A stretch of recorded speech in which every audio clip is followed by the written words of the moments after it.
Michael, est-ce que mes données se trouvent vraiment en Californie quand j'utilise ChatGPT? J'entends cette question de plus en plus souvent dans mes formations et franchement c'est une bonne question. La vraie réponse n'est ni oui ni non et elle est plus intéressante que ça. Voilà ce que j'ai compris et les 3 leviers que tu as vraiment en tant que formateur. Par défaut, avec un compte gratuit ou pro sur ChatGPT, celui que la plupart d'entre vous utilisez, les données transitent par des serveurs américains, c'est la réalité. Depuis début 2025, OpenAI propose bien une résidence des données en Europe, mais uniquement pour les abonnements entreprises et édus, pas pour le compte standard. Quant à Claude, le contrôleur des données pour les utilisateurs européens est Anthropic Irlande, mais Anthropic reste une société américaine et on va voir que ça va avoir un impact pour la suite. Gemini sur un compte Google personnel, eh bien c'est Google qui décide de la localisation selon son infrastructure mondiale. Mais voilà ce que beaucoup ne savent pas.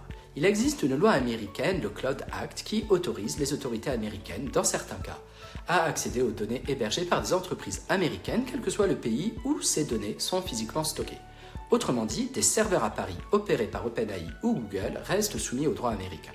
Ce n'est pas l'adresse du serveur qui compte, c'est la nationalité juridique de l'entreprise qui a la main dessus. Donc oui, tes données peuvent potentiellement être accessibles aux autorités américaines, même si le serveur est en Europe. C'est le constat. Maintenant, les leviers. Tu n'as pas beaucoup de leviers en tant que formateur indépendant, je vais être honnête avec toi.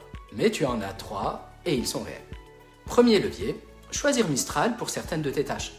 Mistral, c'est une société française, ses serveurs sont en France, le data center est en région parisienne, elle n'est pas soumise au Cloud Act.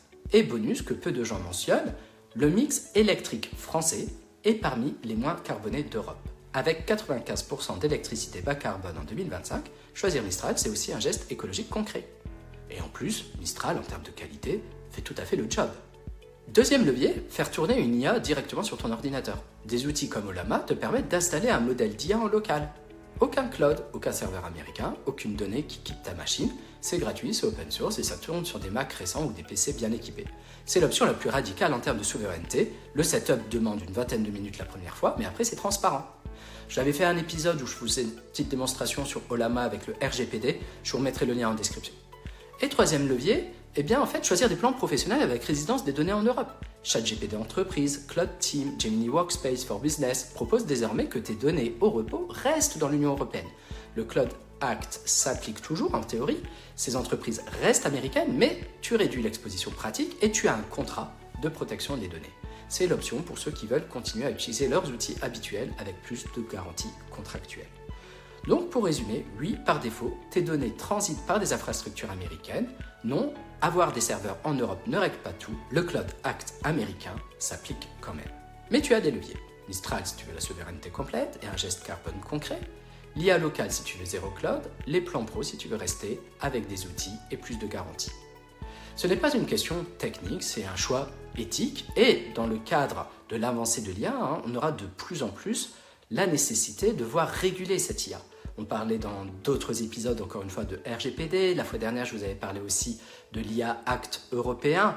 Aujourd'hui, on vous parle aussi de serveurs, de Cloud Act. Donc, il va falloir bien comprendre un petit peu dans quel écosystème on navigue. Donc, j'espère que c'est plus clair suite à cet épisode pour pouvoir faire des choix éclairés. Donc, je vous dis à vos claviers. Je suis impatient de vous lire. À bientôt. Et voilà, j'espère que cette vidéo vous aura plu. C'était Michael, votre coach en IA. N'oubliez pas de vous abonner et je vous dis à très bientôt sur ma chaîne.